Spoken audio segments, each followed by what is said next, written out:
In previous video, we see about the mitosis. Mitosis is a equational division because the cell having 2n number of chromosome will also distributed in daughter cell in equal. So is called as a equational division. Mitosis, it is a cell division process. It is only in a somatic cell. This mitosis we learn in detail. So we learn about the significance of mitosis. Mitosis मध्ये आपण जो काही part पाहिलेला आहे त्याच्यामध्ये आपण त्याचे दोन टाइप्स बघितलेत, एक कॅरियोकायनेसिस आणि सायटोकायनेसिस. कॅरियोकायनेसिस मीन्स न्यूक्लियर डिव्हिजन आणि सायटोकायनेसिस मीन्स सायटोप्लाझ्मिक डिव्हिजन. त्याच्यामध्ये पुन्हा आपण कॅरियोकायनेसिस मध्ये 4 फेजेस बघितलेत, prophase, metaphase, anaphase and telophase. त्याच्यानंतर मग सेल सायटोकायनेसिस मध्ये जाते आणि त्याच्यानंतर मायटोसिस हे डिव्हिजन कंप्लीट होते. तर आता आज आपण डिटेल मध्ये सिग्निफिकन्स ऑफ मायटोसिस बद्दल शिकणार.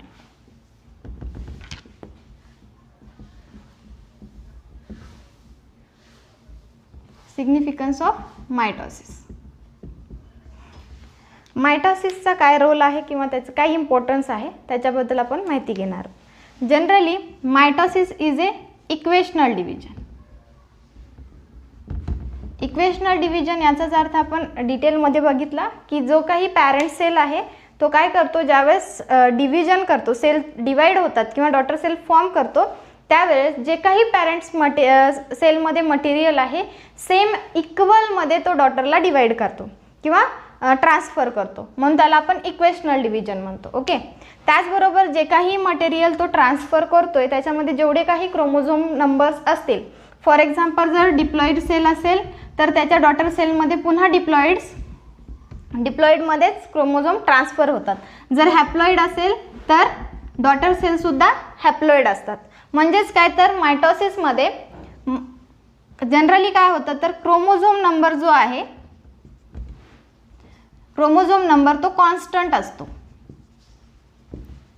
किंवा मायटोसिसमध्ये जनरली क्रोमोझोम नंबर हे मेंटेन केले जातात, जशाच तसे पुढच्या सेलमध्ये पाठवले जातात. त्याच्यामुळे जे काही क्रोमोझोमचा नंबर आहे तो कॉन्स्टंट असतो किंवा पुढच्या डॉटर सेलमध्ये जो काही क्रोमोझोम नंबर आहे तो मेंटेन केला जातो.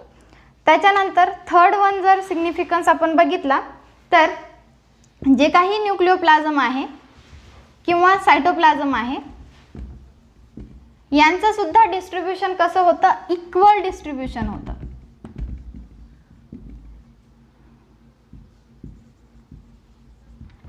इक्वल डिस्ट्रीब्युशन करतो, कारण की ज्यावेळेस सेल डिवाइड होते त्यावेळेस पॅरेंट सेलमध्ये जे काही सायटोप्लाझम आहे किंवा न्यूक्लिओप्लाझम आहे, ज्यावेळेस तो सेल डिवाइड करतो, 2 डॉटर सेल फॉर्म करतो, त्यावेळेस फक्त क्रोमोझोम नंबर नाहीच किंवा जे काही जेनेटिक मटेरियल आहे तितकंच नाही, तर जे काही सेल आणि सायटोप्लाझम आणि न्यूक्लियस आहे तो सुद्धा इक्वल डिस्ट्रीब्युशनमध्ये करतोय. म्हणजेच काय, तर न्यूक्लिओ सायटोप्लाझ्मिक जो रेशो आहे तो सुद्धा या मायटोसिसमध्ये काय केलं जातं, कॉन्स्टंट ठेवलं जातं किंवा त्याच्या थ्रू आपण न्यूक्लिओप्लाझ्मिक किंवा सायटोप्लाझ्मिक रेशो हा काढू शकतो आणि तो इक्वलच असतो. कारण की पॅरेंट सेलमध्ये जेवढा काही न्यूक्लिओप्लाझम किंवा सायटोप्लाझम आहे तो पुढच्या सेलमध्ये इक्वली डिस्ट्रीब्यूट करतो. त्याच्यामुळे त्याच्यामध्ये काहीच फरक जाणवणार नाही आहे आणि डॉटर आणि पॅरेंट्स हे कसे असणार आहेत, सेम असणार आहेत.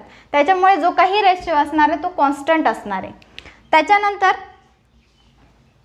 जे काही सेलची ग्रोथ होते किंवा सोमॅटिक सेलमध्ये मायटोसिस होतं तर त्याच्या थ्रू जे काही बॉडी सेल्स आहेत ते काय होतात, ग्रोथ करतात. त्याचबरोबर जे काही एम्ब्रियॉनिक सेल्स असतील ते काय करतात, ज्यावेळेस मायटोसिस होतं त्यावेळेस त्यांची काय होते, डेव्हलपमेंट होते. तर मायटोसिसचं मेन सिग्निफिकन्स जर बघितलं, growth and development of organism. Growth and development of organism. कारण की ज्या काही सोमॅटिक सेल्स आहेत किंवा बॉडी सेल्स आहेत त्यांच्यामध्ये जेव्हा मायटोसिस होतं त्यावेळेस त्यांची जी काही नंबर्स आहेत ते वाढत जातात. त्याच्यामुळे काय होतं तर जो काही सेलचा अगोदरचा कॉन्स्टंट नंबर होता तो इन्क्रीज होत जातो. याचाच अर्थ काय, इन्क्रीज होणे म्हणजेच काय होतं तर ग्रोथ होतो. तर ऑर्गॅनिझममध्ये ग्रोथ आणि डेव्हलपमेंटची मेन प्रोसेस जी होते तर ती मायटोसिस थ्रू होती. त्याच्यानंतर जो मेन सिग्निफिकन्स आहे किंवा पुढचा जो सिग्निफिकन्स आहे, जनरली आपण ज्या काही ओल्ड सेल्स आहेत किंवा ऑर्न सेल्स आहेत त्या सेल्सना रिप्लेस केलं जातं. मायटोसिस थ्रू ओल्ड सेल्सला काय केलं जातं, रिप्लेस केलं जातं. कारण की ज्यांची लिमिट किंवा जो काही लाईफ स्पॅन आहे तो काय होतो, ज्यावेळेस एंड होतो त्यावेळेस त्या सेल्स काय होतात, ओल्ड होतात. ज्यावेळेस त्या सेल्स ओल्ड झाल्या मग त्या ठिकाणी नवीन सेल्स येण्यासाठी कोणती प्रोसेस होते तर मायटोसिस होते. मग ओल्ड सेल्सना रिप्लेस करून त्या जागी न्यू सेल्स येतात. त्या न्यू सेल्स कोणत्या प्रोसेस थ्रू आल्या, मायटोसिस थ्रू. म्हणजे याचं आणखीन एक सिग्निफिकन्स आपण सांगू शकतो की ओल्ड सेल्सना मायटोसिस थ्रू काय केलं जातं, रिप्लेस केलं जातं. त्याच्यानंतर हेरिडिटरी मटेरियल जे आहे, hereditary material transfer of genetic characters from parents to offspring is known as a heredity. आणि हेरिडिटी मटेरियल म्हणून आपण कशाला ओळखतो, DNA ला. बरोबर आहे. तर जो काही हेरिडिटरी मटेरियल आहे पॅरेंट सेलमध्ये जो आहे तोच पुढच्या सेल्समध्ये येतो. त्याच्यामुळे जे काही जेनेटिक मटेरियल आहे किंवा हेरिडिटरी मटेरियल आहे ते काय केलं जातं तर पॅरेंट सेलकडून पुढच्या डॉटर सेल्सकडे ट्रान्सफर केलं जातं. त्याच्यानंतर पॅरेंट सेलमध्ये असणारं जेनेटिक मटेरियल तो पुढच्या सेलकडे पाठवतो. याच्यामुळे आपल्याला हे दिसून येतं की जे काही जेनेटिक मटेरियल पॅरेंट सेलमध्ये आहे सेम मटेरियल तो डॉटर सेलकडे पाठवतो. याचाच अर्थ काय तर जे काही जेनेटिक मटेरियल पॅरेंट्सकडे आहे आणि पुढच्या सेल्समध्ये आपण ते सेम पाहतोय, याच्यामुळे आपल्याला हे जाणवतं की त्याच्यामध्ये कोणतीच व्हेरिएशन आपल्याला दिसून येत नाही. कारण की व्हेरिएशन आपण कशाला म्हणतो, difference between parent and offsprings. Okay. तर पॅरेंट आणि ऑफस्प्रिंगमध्ये जर आपल्याला फरक जाणवला तर त्याला आपण काय म्हणतो, व्हेरिएशन. जर पॅरेंट्स वेगळा असेल आणि जे काही ऑफस्प्रिंग्स आहेत ते जर वेगळे असतील तर त्याला आपण व्हेरिएशन म्हणतो. पण इथे व्हेरिएशनसाठी कोणतीच पॉसिबिलिटी नाही आहे. कारण की मायटोसिसमध्ये जो काही सेल, जे काही जेनेटिक मटेरियल आपल्याकडे प्रेझेंट आहे तेच जेनेटिक मटेरियल तो डॉटर सेलकडे पाठवतो. त्याच्यामुळे डॉटर सेल ह्या same as it is parent cell सारख्या दिसतात. त्याच्यामुळे इथे चान्स नाही आहे की व्हेरिएशनचा. त्याच्यामुळे आपण इथे काय म्हणतो, नो व्हेरिएशन. कोणत्याच व्हेरिएशनची पॉसिबिलिटी आपल्याला मायटोसिसमध्ये दिसत नाही. त्याच्यानंतर याचे आणखीन दोन मेन फायदे आहेत. मेन सिग्निफिकन्स जर बघितला तर रिप्रोडक्शन किंवा जे काही ह्युमन किंवा ऑर्गॅनिझममध्ये असेक्शुअल रिप्रोडक्शन आहे,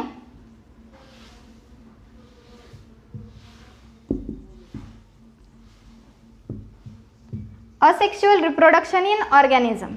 Generally mitosis is helps to asexual reproduction in organism. तर मायटोसिस हा असेक्शुअल रिप्रोडक्शन जे काही ऑर्गॅनिझममध्ये होतात, एका सेलचे दोन होऊन पुन्हा ते डॉटर सेल्स जे आहेत ते अदर सेल्स सारखे दिसतात. फॉर एक्झाम्पल जे काही युनिसेल्युलर ऑर्गॅनिझम्स आहेत त्यांच्यामध्ये असेक्शुअल रिप्रोडक्शन होतं. म्हणजेच काय तर एक सेल हा स्वतःच्या बॉडी पार्ट्सना डिवाइड करतो आणि दोन अदर सेल्स फॉर्म होतात आणि ते दोन अदर सेल्स हे ऑर्गॅनिझम्स म्हणून ओळखले जातात. तर ज्या काही ऑर्गॅनिझम्समध्ये असेक्शुअल रिप्रोडक्शन होतं, ज्याच्यामध्ये फक्त आणि फक्त एकाच पॅरेंट्सची गरज असते, अशा रिप्रोडक्शनमध्ये किंवा अशा ऑर्गॅनिझम्समध्ये मेन जी काही मेथड आहे ती कोणती मेथड होते तर mitosis cell division through asexual reproduction होतं. आणि इथे मायटोसिस हेल्प्स करतो असेक्शुअल रिप्रोडक्शनला. त्याचबरोबर प्लांट्समध्ये जर बघितलं तर व्हेजिटेटिव्ह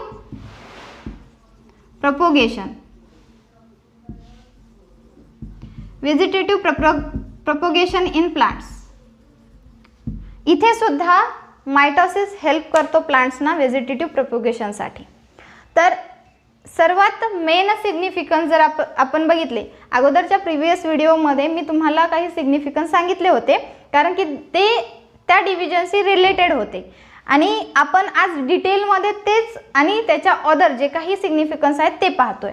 तर सिग्निफिकन्स जे काही इम्पॉर्टंट आहेत मायटोसिससाठी, त्याच्यामध्ये सर्वात पहिल्यांदा आपण मायटोसिसला इक्वेशनल डिव्हिजन म्हणतो. ओके, इक्वेशनल डिव्हिजन का म्हणतो? कारण की जे काही पॅरेंट सेल्स आहेत, जे काही मटेरियल आहे पॅरेंट सेलकडे, तो इक्वली तो पुढच्या डॉटर सेल्सकडे पाठवतो, म्हणून ते काय आहे? इक्वेशनल डिव्हिजन आहे.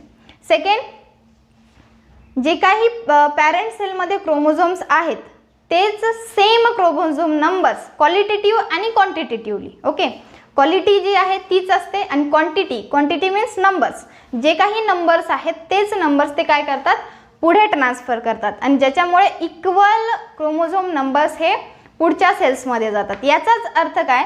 तर जे काही मायटोसिस सेल डिव्हिजन आहे त्याच्यामध्ये क्रोमोझोम नंबर हा कॉन्स्टंट असतो आणि मायटोसिस थ्रू क्रोमोझोम्स हे मेंटेन केले जातात. क्रोमोझोम नंबर हा मेंटेन केला जातो.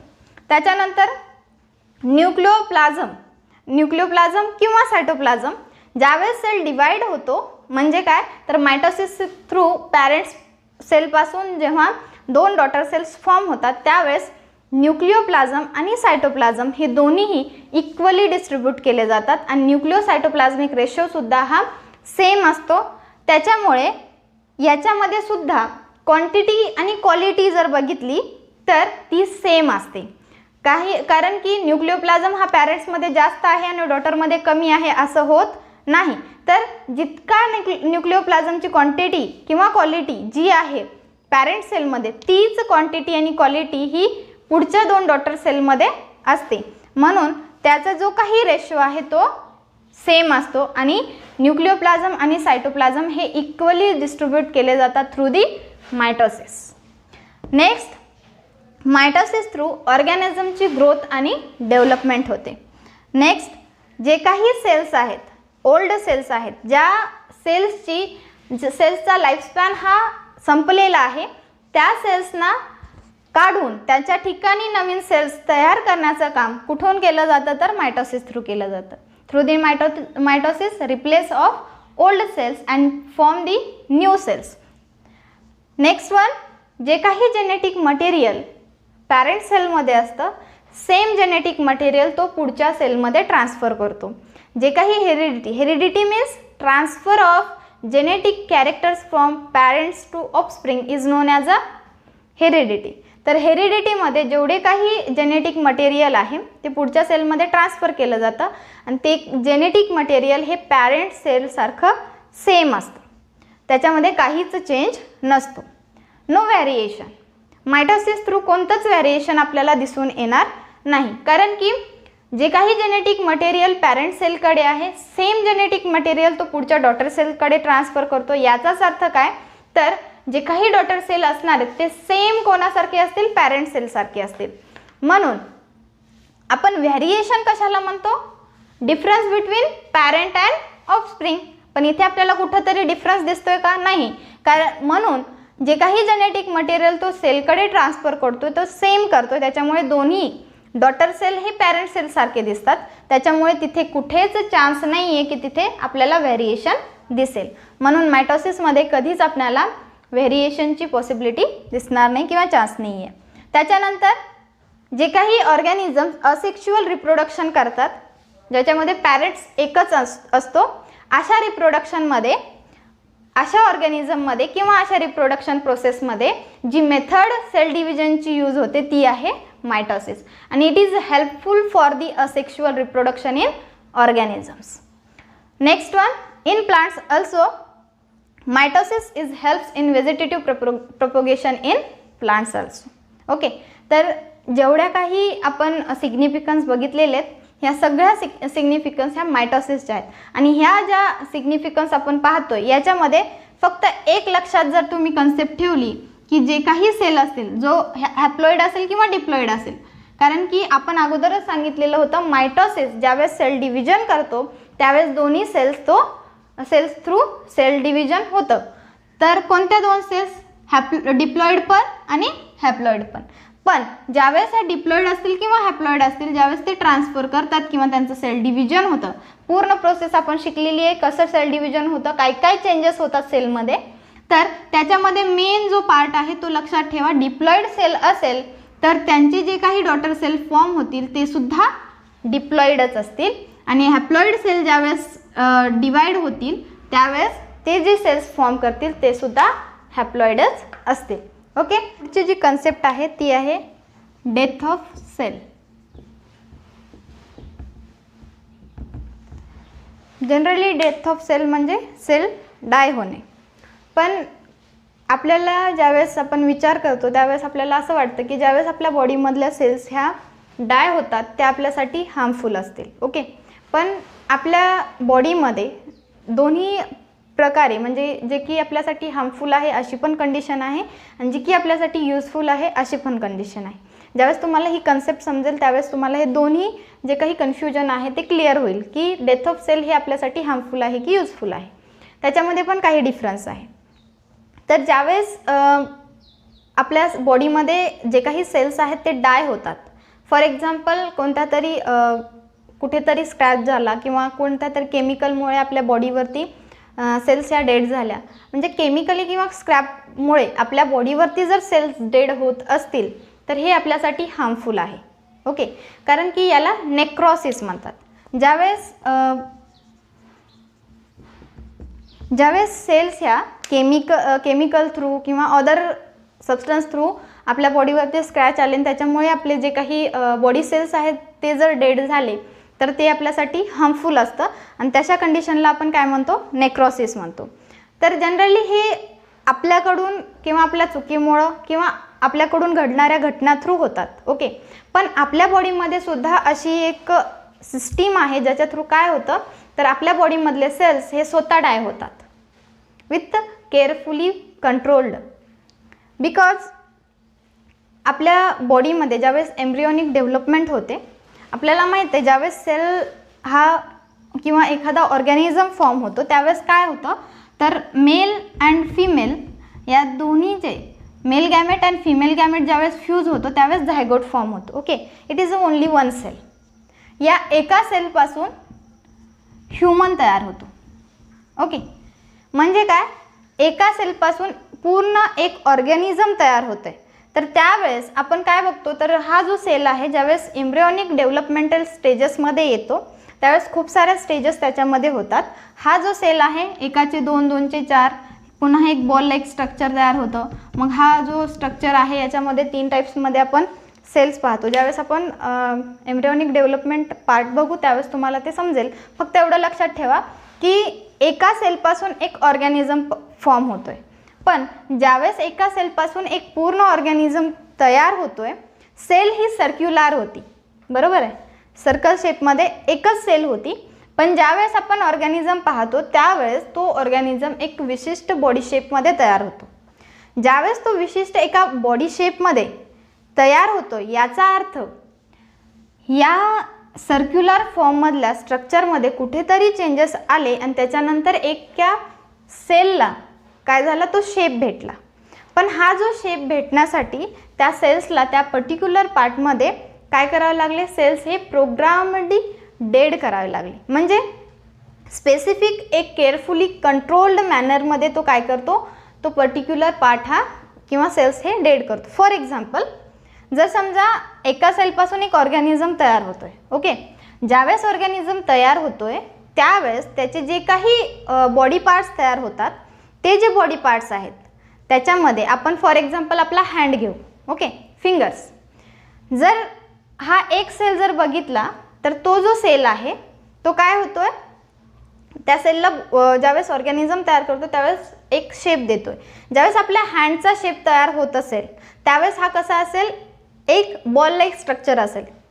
इमॅजिन, समजा की एक बॉल लाईक स्ट्रक्चर असेल. ओके, आणि तो जो पार्ट आहे तो एका सिग्नल्स थ्रू त्या स्ट्रक्चरला, सेल स्ट्रक्चरला सांगण्यात आलं की सिग्नल्स भेटले. सिग्नल्स काय असतात तर हार्मोन्स. ओके, तर ते जे काही सिग्नल्स आहे ज्यावेळेस सिक्रीट झाले किंवा ते सिग्नल्स त्यापर्यंत भेटले, त्या सेल्सला काय कळालं की या पार्टला आपल्याला काय बनवायचं आहे, हँड बनवायचं आहे. हँड बनवायचं म्हणजेच काय, तर फिंगर्स फॉर्मेशन झालं पाहिजे.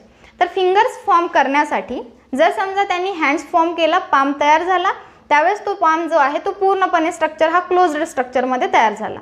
पण हँडचं जर स्ट्रक्चर बघितलं तर हँडला फिंगर्स असतात. तर फिंगर्स फॉर्मेशन करण्यासाठी काय करावं लागेल, तर हे दोन अटॅच असलेल्या पार्ट्समध्ये आपल्याला काय करावं लागेल, कट फॉर्मेशन करावं लागेल. ज्यावेळेस हा जो पार्ट आहे तो कट होतोय म्हणजे काय, तर या ठिकाणी असणारे जे काही सेल्स असतील ते काय होतील, डाय होतील आणि तिथून ते एस्केप होतील. त्यावेळेसच हा जो पार्ट आहे तो काय होईल, एम्प्टी स्पेसमध्ये दिसेल.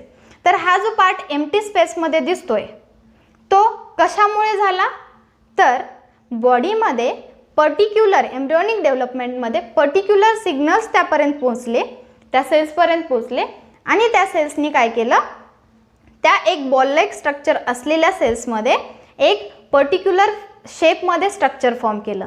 पण हे जे स्ट्रक्चर फॉर्म होता ना, त्यामध्ये काय चेंज आला, तर जो काही पार्ट विदाऊट गॅप होता, कुठेच गॅप नव्हता, त्या पार्टला पर्टिक्युलर शेप देण्यासाठी त्यांना त्या ठिकाणी स्पेस हा क्लिअर करावा लागला.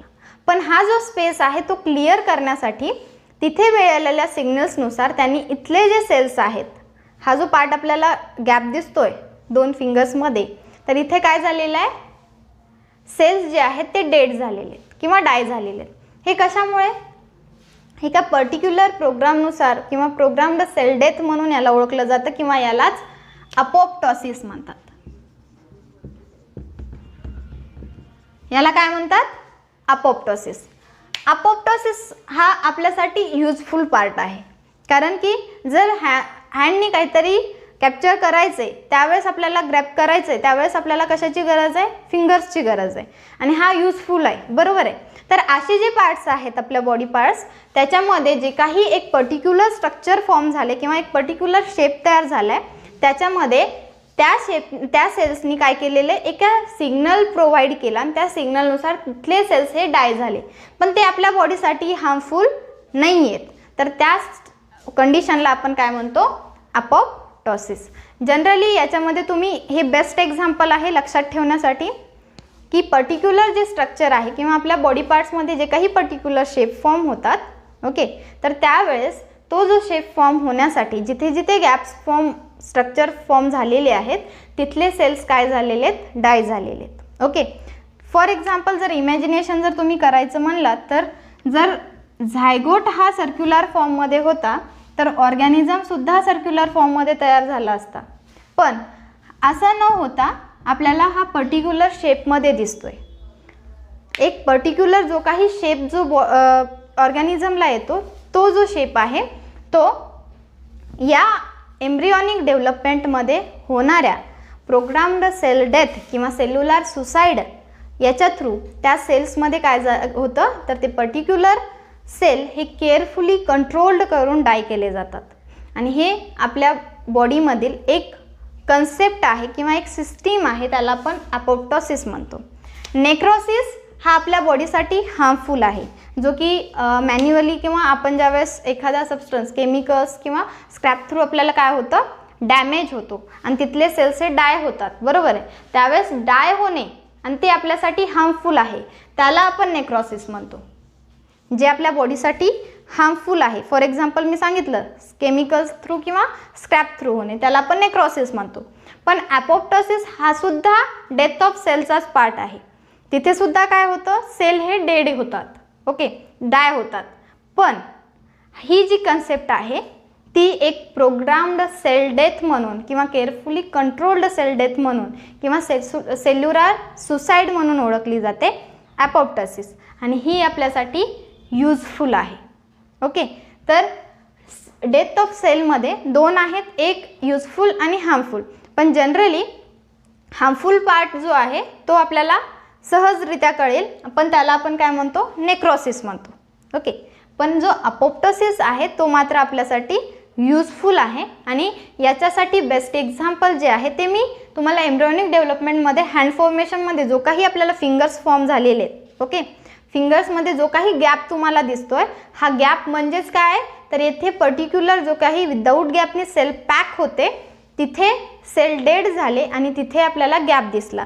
पण जे काही पर्टिक्युलर सेल ह्या ठिकाणचे डाय झालेले आहेत ते एका प्रोग्राम्ड सेल डेथने डेड झालेले आहेत. त्याच्यामुळे आपल्या बॉडीला त्याचा काहीच हार्म नाही आहे आणि हे आपल्यासाठी यूजफुल आहे. ओके, तर त्याला आपण काय म्हणतो, ॲपोप्टोसिस म्हणतो. सेल डिव्हिजनमध्ये आपण मायटोसिस बघितलं. आता सेकंड सेल डिव्हिजन आहे ती आहे मिओसिस.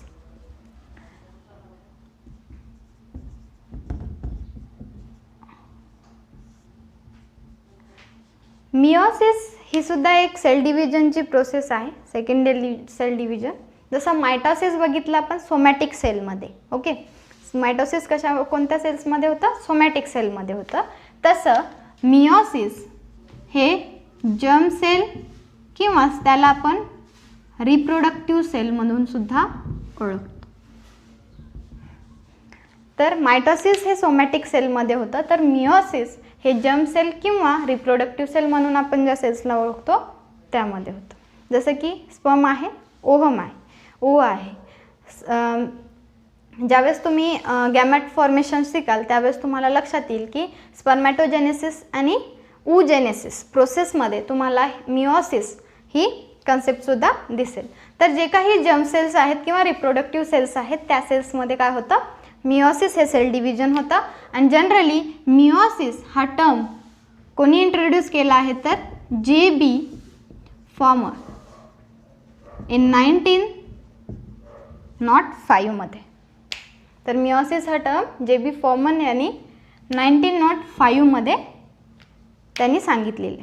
तर याच्यामध्ये मिओसिसमध्ये काय होतं तर जनरली रिप्रोडक्टिव्ह सेल्समध्येच मिओसिस होतं आणि ज्या सेल्समध्ये मिओसिस होतं those cells are known as a मिओसाइट्स.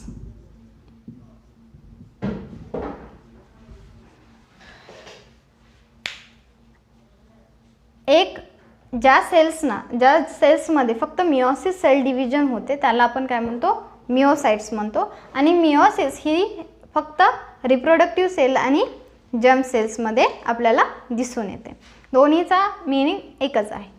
तर जनरली मिओसिस ही जी कन्सेप्ट आहे याच्यामध्ये जे काही सेल्स आपण फक्त आणि फक्त डिप्लॉइड सेल्समध्येच मिओसिस होतो, फक्त डिप्लॉइड. मायटोसिसमध्ये कसं होतं, दोन्ही सेल्स हॅप्लॉइड पण आणि डिप्लॉइड पण दोन्ही सेल्समध्ये काय होत होतं, मायटोसिस सेल डिव्हिजन होत होतं.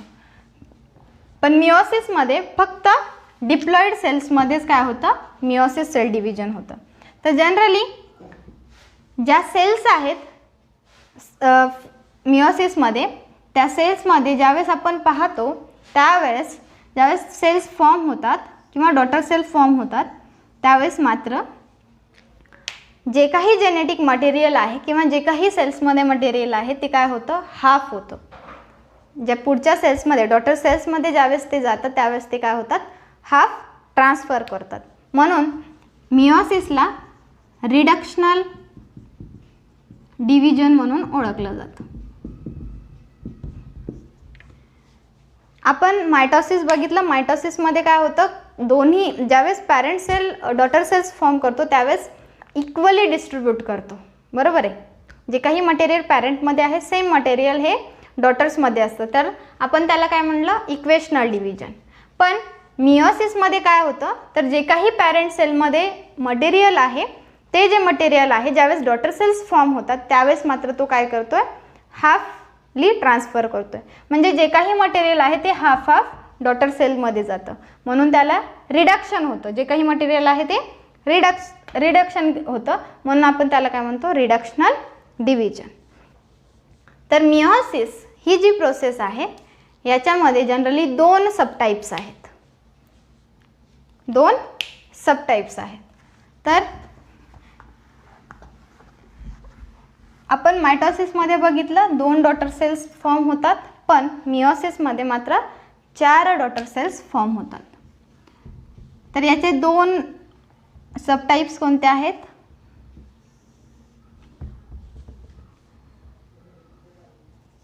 First meiotic division and second meiotic division.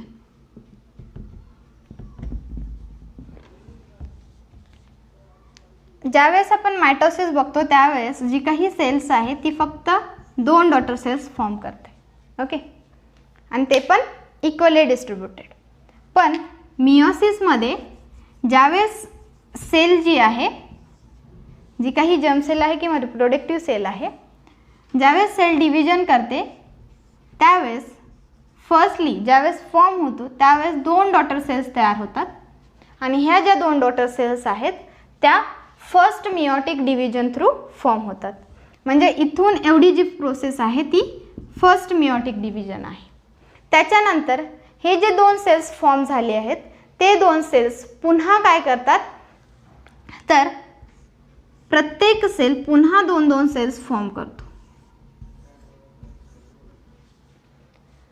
म्हणजे काय, तर एका सेल्सपासून, एका पॅरेंट सेल्सपासून 4 डॉटर सेल्स तयार होतात आणि फर्स्ट मिओटिक डिव्हिजन संपल्याच्या नंतर प्रत्येक सेल 2-2 डॉटर सेल तयार करते. त्याला आपण काय म्हणतो, सेकंड मिओटिक डिव्हिजन म्हणतो. तर मायटोसिसमध्ये एका पॅरेंट सेलपासून 2 सेल्स फॉर्म होतात, डॉटर सेल्स फॉर्म होतात. पण मिओसिसमध्ये एका पॅरेंट सेलपासून 4 डॉटर सेल्स तयार होतात. तर मिओसिसमध्ये जनरली 2 सबटाइप्स आहेत, एक फर्स्ट मिओटिक डिव्हिजन आणि सेकंड मिओटिक डिव्हिजन.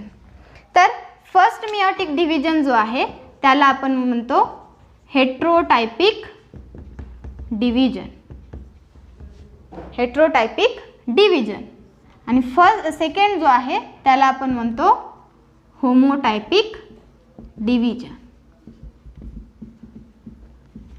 आता हेट्रोटायपिक डिव्हिजन म्हणजे काय आणि होमोटायपिक डिव्हिजन म्हणजे काय. Hetero means different, dissimilar. Hetero means dissimilar.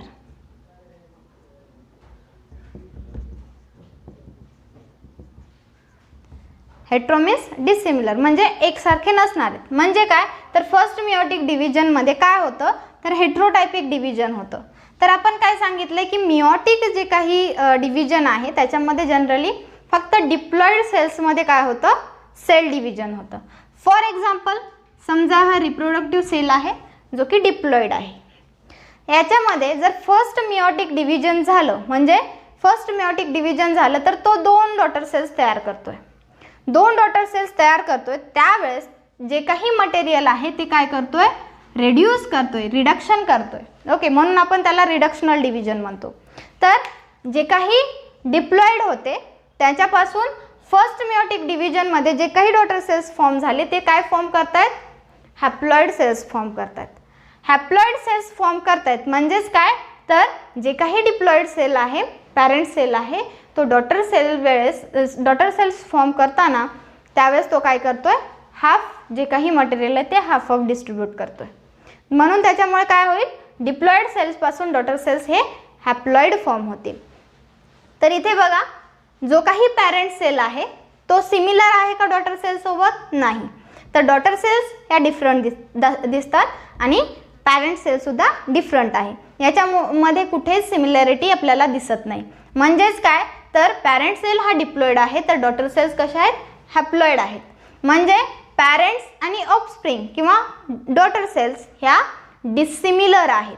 म्हणून आपण त्यांना काय म्हणतो, हेट्रोटायपिक डिव्हिजन.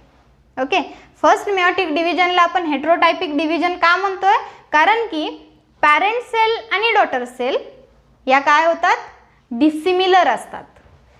याचंच जर आपण कंपॅरिझन जर मायटोसिस थ्रू केलं, मायटोसिसमध्ये केलं, तर जर डिप्लॉइड सेल असेल तर डॉटर सेलसुद्धा डिप्लॉइड फॉर्म होतात. बरोबर आहे. म्हणजे काय, डॉटर सेल आणि पॅरेंट सेल दोन्ही सेम असतात आणि सिमिलर असतात. यांच्यामध्ये कुठेच डिफरन्स नसतो. पण मिओसिसमध्ये मात्र त्याच्या उलट आहे. ज्यावेळेस diploid cells 2 daughter cells form करते त्यावेळेस डिप्लॉइड सेलचे डॉटर सेल्स हे हॅप्लॉइडमध्ये फॉर्म होतात. 2 सेल्समध्ये आणि पॅरेंट्समध्ये, डॉटर सेल्समध्ये आणि पॅरेंट्समध्ये जर आपण काही सिमिलॅरिटी पाहायचा प्रयत्न केला तर तिथे सिमिलॅरिटी आपल्याला दिसत नाही. ते दोन्ही कसे आहेत, वेगवेगळे आहेत, डिप्लॉइड आणि हॅप्लॉइड. म्हणून आपण त्याला काय म्हणतो, हेट्रोटायपिक डिव्हिजन. त्याच्यानंतर सेकंड मियोटिक डिव्हिजन जर बघितलं तर याच्यामध्ये आपण त्याला होमोटायपिक डिव्हिजन म्हणतोय. Homo means similar, homo means similar. याच्यामध्ये सेकंड मियोटिक डिव्हिजन कधी होते, फर्स्ट मियोटिक डिव्हिजन ज्यावेळेस कंप्लीट होते त्यावेळेस जे काही डॉटर सेल्स फॉर्म झालेले आहेत ते पुन्हा डॉटर सेल्स जे डिव्हिजन फॉर्म करतात, सेल डिव्हिजन करतात, त्याला आपण सेकंड मियोटिक डिव्हिजन म्हणतो. तर ज्यावेळेस सेकंड मियोटिक डिव्हिजन होतं त्यावेळेस आता या सेलचे हे पॅरेंट्स आहेत, बरोबर आहे, या दोन सेलचे हे पॅरेंट्स आहेत आणि या दोन सेलचे हे पॅरेंट्स आहेत.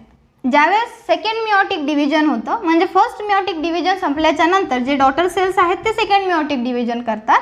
तर याच्यामध्ये सेकंड मियोटिक डिव्हिजन होत असताना जे काही पॅरेंट सेल्स आहेत, ज्या डॉटर सेल्स फॉर्म होणार आहेत त्याच्यामध्ये इक्वल डिस्ट्रीब्युशन दाखवतात. याच्यापासून ज्यावेळेस सेल्स फॉर्म होतील डॉटर सेल्स ते सुद्धा इक्वली डिस्ट्रीब्युटेड असतील.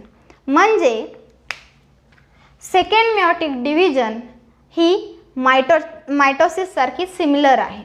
याच्यामध्ये सुद्धा हॅप्लॉइड पॅरेंट्स हे हॅप्लॉइड्स डॉटर सेल्स फॉर्म करतात. इथे सुद्धा हॅप्लॉइड पॅरेंट्स हे हॅप्लॉइड डॉटर सेल्स फॉर्म करतात.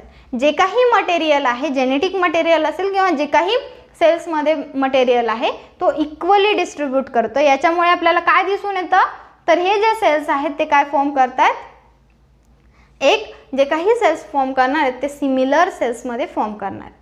त्याच्यामुळे पॅरेंट्स आणि डॉटर्स, पॅरेंट सेल आणि डॉटर सेल दोन्ही कसे दिसत आहेत आपल्याला, सिमिलर दिसत आहेत.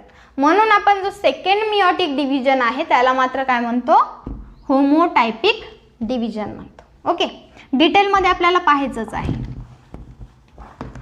त्याच्यानंतर ज्यावेळेस ॲक्च्युअली जे काही फर्स्ट आणि सेकंड मियोटिक डिव्हिजन पाहतोय याच्यामध्ये सेल डिव्हिजन होत असताना सुद्धा फर्स्ट कॅरिओकायनेसिस होतं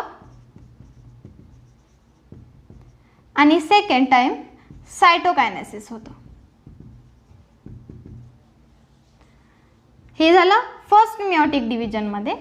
similar in second meiotic division, first karyokinesis and second one कॅरिओकायनेसिसच्या नंतर सायटोकायनेसिस. याच्यामध्ये काय डिफरन्स आहे आणि काय सिमिलरिटी आहे हे लक्षात घ्या. ज्यावेळेस सेल कोणतीही डिवाइड होत असते, मायटोसिस असो किंवा मिओसिस असो, कोणत्याही सेल डिव्हिजनमध्ये तुम्ही बघितला तर पहिल्यांदा सेल ही कॅरिओकायनेसिस करते आणि ज्यावेळेस कॅरिओकायनेसिस कंप्लीट होतो त्यावेळेस ती सायटोकायनेसिसमध्ये जाते. तर कॅरिओकायनेसिस म्हणजे काय, कॅरिओ मीन्स न्यूक्लियर आणि कायनेसिस मीन्स डिव्हिजन. पहिल्यांदा न्यूक्लियसचं डिव्हिजन होतं. ज्यावेळेस न्यूक्लियस सेपरेट होतात त्यावेळेस ती सेल सायटोकायनेसिसमध्ये जाते.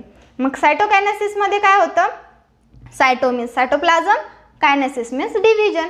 तर सायटोकायनेसिस म्हणजे काय, तर सायटोप्लाझमचं डिव्हिजन होतं आणि ज्यावेळेस सायटोप्लाझमचं डिव्हिजन होतं त्यावेळेस सेल काय होते, कम्प्लिटली डिवाइड होते. ओके, सेकंड मियोटिक डिव्हिजनमध्ये सुद्धा सेम आहे. पहिल्यांदा कॅरिओकायनेसिस होतं, ज्यावेळेस न्यूक्लियस पूर्णपणे डिवाइड होतो त्यावेळेस ती सेल सायटोकायनेसिसमध्ये जाते आणि सायटोकायनेसिसमध्ये गेल्याच्या नंतर जे काही सेल्स आहेत ते सेपरेट होतात आणि जे काही डॉटर सेल्स आहेत ते आपल्याला दिसतात. तर इथे काय चेंजेस आहेत, कसं लक्षात ठेवायचं, तर फर्स्ट मियोटिक डिव्हिजनमध्ये जर कॅरिओकायनेसिस होत असेल तर त्याला म्हणायचं कॅरिओकायनेसिस फर्स्ट आणि सायटोकायनेसिस होत असेल तर सायटोकायनेसिस फर्स्ट. ओके, जर सेकंड मियोटिक डिव्हिजनमध्ये कॅरिओकायनेसिस होत असेल तर कॅरिओकायनेसिस सेकंड अँड सायटोकायनेसिस सेकंड. पण मिओसिसमध्ये आपण कुठेच नंबर आयडेंटिफाय करत नाही, त्याच्यामुळे मायटोसिस ओळखत असताना जिथे आयडेंटिफिकेशन नाही आहे किंवा नंबर्स नाही आहेत त्याला आपण ओळखू शकतो. पण जिथे फर्स्ट आणि सेकंड आहे त्यावेळेस मात्र ओळखायचं की कॅरिओकायनेसिस कशाचं आहे किंवा सायटोकायनेसिस कशाचं आहे, तर मिओसिसचं आहे. याच्यामध्ये ज्यावेळेस कॅरिओकायनेसिस होतं तर डायरेक्टली कॅरिओकायनेसिस होत नाही. जसा मायटोसिसमध्ये 4 फेजेस होते त्याच टाईप्समध्ये कॅरिओकायनेसिसमध्ये सुद्धा 4 फेजेस आहेत. फर्स्ट प्रोफेज,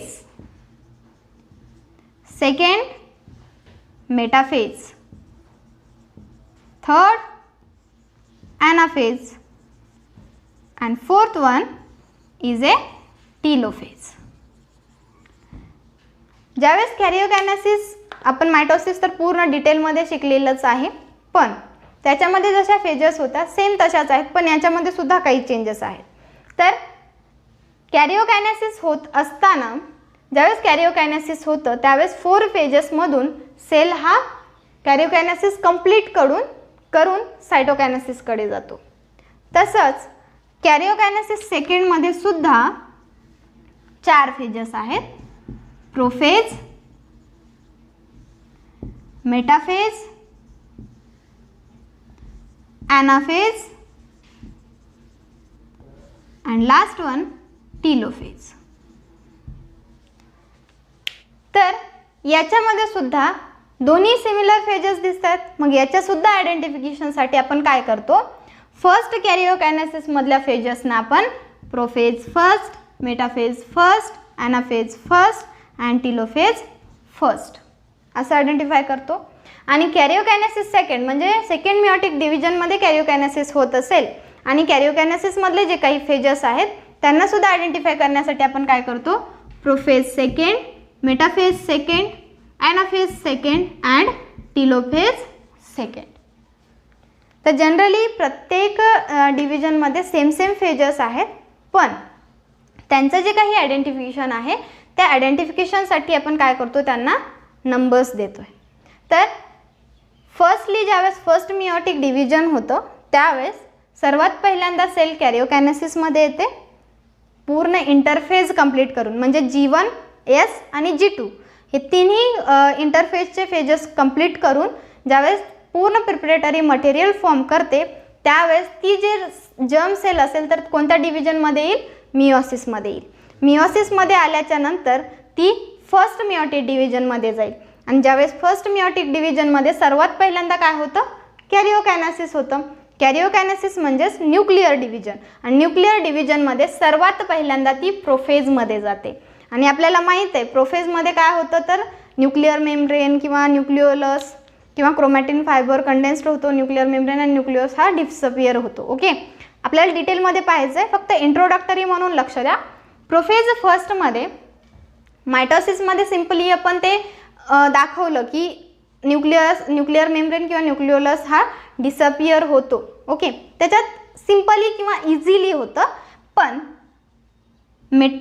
जे काही मिओसिस आहे किंवा फर्स्ट मिओटिक डिव्हिजन आहे याच्यामध्ये प्रोफेज ही सर्वात लार्जेस्ट फेज म्हणून ओळखली जाते, कारण की प्रोफेज फर्स्टमध्ये सुद्धा पुन्हा 5 फेजेस आहेत. First leptotene, second zygotene, third pachytene, fourth diplotene आणि फिफ्थ वन डायकायनेसिस.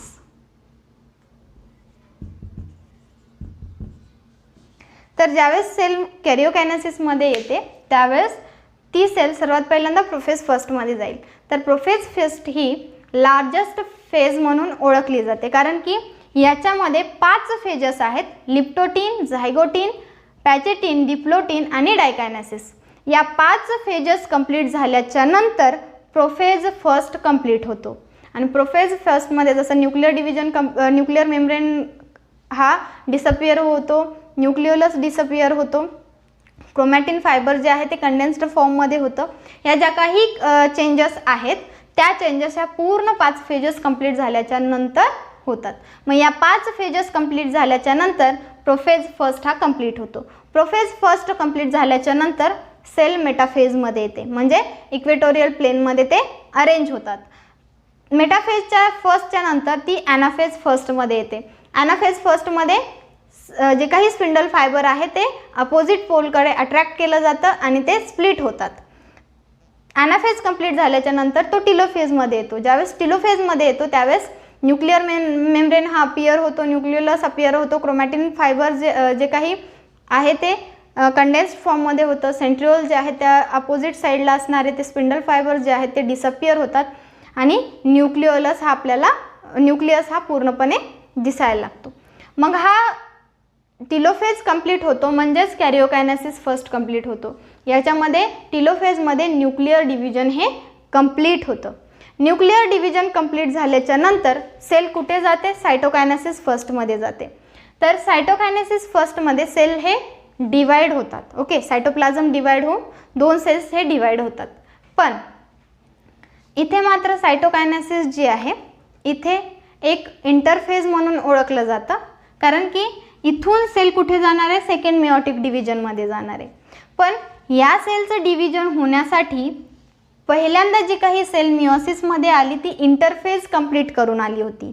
म्हणजे इंटरफेज कंप्लीट करून ती मिओसिसमध्ये आली आणि जे काही प्रिपरेटरी मटेरियल होतं ते प्रिपरेटरी मटेरियल हे या सेल डिव्हिजनमध्ये पूर्णपणे इन्व्हॉल्व झालं आणि इथंपर्यंत एक सेलचे 2 सेल्स फॉर्म झाले. पण फॉर एक्झाम्पल इथे मिओसिस मध्ये सेल आल्याच्या नंतर इथे 2 सेल्स फॉर्म झाल्या. कुठंपर्यंत? सायटोकायनेसिस फर्स्टपर्यंत. ह्या ज्या 2 सेल्स आहेत त्या 2 सेल्स ह्या न्यू सेल्स आहेत. ओके, ह्या 2 सेल कशा आहेत? न्यू सेल्स आहेत. पण या 2 सेल्सना पुढे कुठे जायचं आहे? सेकंड मिओटिक डिव्हिजनमध्ये जायचं आहे. म्हणजे सेकंड मिओटिक डिव्हिजनमध्ये जाण्यासाठी किंवा तिथे डिव्हिजन होण्यासाठी, डिवाइड्स होण्यासाठी त्यांच्याकडे सुद्धा प्रिपरेटरी मटेरियल असणं गरजेचं आहे. तर इथे प्रिपरेटरी मटेरियल फॉर्म करण्यासाठी सायटोकायनेसिसला एक इंटरकायनेसिस किंवा इंटरफेज म्हणून ओळखतात. इंटरकायनेसिस किंवा इंटरफेज म्हणून ओळखतात. ज्यावेळेस सायटोकायनेसिसमध्ये सेल्स 2 फॉर्म होतात, एका सेल्सपासून 2 सेल्स न्यू फॉर्म होतात, त्यावेळेस इंटरफेजमध्ये किंवा इंटरकायनेसिस म्हणजेच सायटोकायनेसिस फर्स्टमध्ये ती सेल काही काळासाठी रेस्ट फेजमध्ये असते. तिथे G1 फेज किंवा G2 फेज, आपण जनरली ज्यावेळेस इंटरफेज बघतो त्यावेळेस G1 S आणि G2 पाहतो. ओके, पण या इंटरफेजमध्ये मात्र इथे S फेज हा नसतो. इथे DNA रिप्लिकेशन डबल किंवा सेकंड टाइम होत नाही. इथे फक्त G1 किंवा G2 फेज हा प्रेझेंट असतो, S फेज हा अब्सेंट असतो. तर सायटोकायनेसिस फर्स्टमध्ये जे काही 2 सेल्स फॉर्म होतात ते रेस्ट फेजसाठी म्हणून इथे थांबतात. तिथे एस फेज नसते, म्हणजे तिथे DNA सिंथेसिस होत नाही किंवा DNA रिप्लिकेशन होत नाही. पण अदर प्रिपरेटरी जे काही मटेरियल आहे ते इथे फॉर्म केलं जातं. मग इथे सेल ज्यावेळेस फॉर्म होते किंवा प्रिपरेटरी मटेरियल तयार करते त्याच्यानंतर जे काही सायटोकायनेसिस फर्स्ट आहे इथून ह्या ज्या 2 सेल्स आहेत त्या कुठे जातात? सेकंड मिओटिक डिव्हिजनमध्ये जातात. सेकंड मिओटिक डिव्हिजनमध्ये गेल्याच्या नंतर सर्वात पहिल्यांदा काय होतं? कॅरिओकायनेसिस होतं, ज्याला आपण कॅरिओकायनेसिस सेकंड म्हणतो, कारण की सेकंड मिओटिक डिव्हिजनमध्ये सेल डिवाइड होतीये. तर कॅरिओकायनेसिस सेकंडमध्ये ज्यावेळेस सेल डिवाइड होते त्यावेळेस ती पुन्हा फेजेसमध्ये जाते. प्रोफेज सेकंड, ज्याच्यामध्ये की न्यूक्लिअर मेम्ब्रेन आणि न्यूक्लियोलस हा डिसअपियर होतो, स्पिंडल फायबर फॉर्मेशन होतं, सेंट्रिओल स्पिंडल फायबर्स फॉर्म करतात. त्याच्यानंतर ती सेल मेटाफेजमध्ये येते. मेटाफेजमध्ये काय होतं? पुन्हा क्रोमोझोम्स जे आहेत ते काय होतात? इक्वेटोरियल प्लेनला अरेंज होतात. तिथून मग ती सेल येते ॲनाफेज सेकंडमध्ये. ॲनाफेज सेकंडमध्ये काय होतं? जे काही क्रोमोझोम्स हे इक्वेटोरियल प्लेनला अरेंज आहेत ते इक्वेटोरियल प्लेनला अरेंज असणारे क्रोमोझोम्स हे अपोजिट साईडला काय केले जातात? ओढले जातात आणि ते स्प्लिट होतात आणि तिथून ते टिलोफेज सेकंडमध्ये जातात. आणि टिलोफेज सेकंडमध्ये गेल्याच्या नंतर जे काही न्यूक्लियस आहे त्याचं पूर्ण न्यूक्लिअर डिव्हिजन होतं. न्यूक्लिअर डिव्हिजन हे कंप्लीट होतं. कुठे? टिलोफेज सेकंडमध्ये. ज्यावेळेस न्यूक्लिअर डिव्हिजन कंप्लीट होतं त्यावेळेस ती सेल कुठे जाते? सायटोकायनेसिस सेकंडमध्ये जाते. आणि सायटोकायनेसिस सेकंडमध्ये काय होतं? तर जे काही न्यूक्लिअर डिव्हिजन झालेलं आहे त्याच्यानंतर सायटोप्लाझ्मिक डिव्हिजन होतं आणि सेल सेपरेट होतात. आणि आपल्याला इथे प्रत्येक सेलचे पुन्हा 2 डॉटर सेल्स हे आपल्याला इथे दिसतात. तर मियोटिक डिव्हिजन ही 2 सबफेजेसमध्ये आहे किंवा 2 सबटाईप्समध्ये आहे. एक फर्स्ट मियोटिक डिव्हिजन आणि सेकंड मियोटिक डिव्हिजन. एवढं लक्षात घ्या, मियोसिस जी कन्सेप्ट आहे किंवा मियोसिस ही सेल डिव्हिजन आहे, जनरली रिप्रोडक्टिव्ह सेल किंवा त्याला आपण जर्म सेल्स म्हणतो त्याच सेलमध्ये होते. आणि ही जी कन्सेप्ट आहे किंवा टर्म जो आहे मियोसिस, हा टर्म कोणी सांगितलेला आहे तर ते आहेत JB फॉर्मर इन 1905 मध्ये. या सेल्समध्ये ज्यावेळेस डिव्हिजन होतं रिप्रोडक्टिव्ह सेल्समध्ये किंवा मियोसिस टाईप ऑफ डिव्हिजन होतं, त्या सेल्सना आपण काय म्हणतो मिओसाइट. आणि या मिओसाइटमध्ये ज्यावेळेस मियोटिक डिव्हिजन होतं त्यावेळेस एक पॅरेंट सेल किती डॉटर सेल्स फॉर्म करते? 4. एक parent cell 4 daughter cells form करते. म्हणून मियोसिसमध्ये 4 डॉटर सेल्स हे फॉर्म होतात. पण हे 4 डॉटर सेल्स कसे फॉर्म होतात तर मियोटिक फर्स्टमध्ये 2 डॉटर सेल्स फॉर्म होतात आणि त्या 2 डॉटर सेल्सचे 2 डॉटर सेल्स म्हणजे 2 डॉटरचे 2 जर धरले तर 4 डॉटर सेल्स हे सेकंड मियोटिक डिव्हिजनमध्ये तयार होतात. तर हा पूर्ण इंट्रोडक्टरी पार्ट आहे. याच्यामध्ये आपण एक फेज आणि एक जे काही स्टेप्स आहेत ते कंप्लीट पाहणार आहोत आणि डिटेल पाहणार आहोत. म्हणजे फर्स्ट मियोटिक डिव्हिजन काय आहे, त्याच्यामध्ये काय काय होतं. कॅरिओकायनेसिसमध्ये 4 फेजेस आहेत, प्रोफेजमध्ये 5 फेजेस आहेत. तर लिप्टोटिन म्हणजे काय, झायगोटिन म्हणजे काय, पॅचेटिन म्हणजे काय, डिप्लोटिन म्हणजे काय, डायकायनेसिस म्हणजे काय, त्याच्यानंतर सेल कशी पुढच्या फेजमध्ये जाते आणि त्या प्रत्येक फेजेसमध्ये काय काय चेंजेस होतात. आणि एका पॅरेंट सेल्सपासून जेव्हा मियोटिक सेकंड डिव्हिजन कंप्लीट होते म्हणजे सायटोकायनेसिस सेकंड कंप्लीट होते त्यावेळेस त्याच्यापासून 4 ज्या सेल्स तयार होतात डॉटर सेल्स, त्याच्यामध्ये सुद्धा काय काय चेंजेस होतात आणि त्या कशा फॉर्म होतात, कशा डिवाइड होतात हे आपल्याला डिटेल पाहायचं.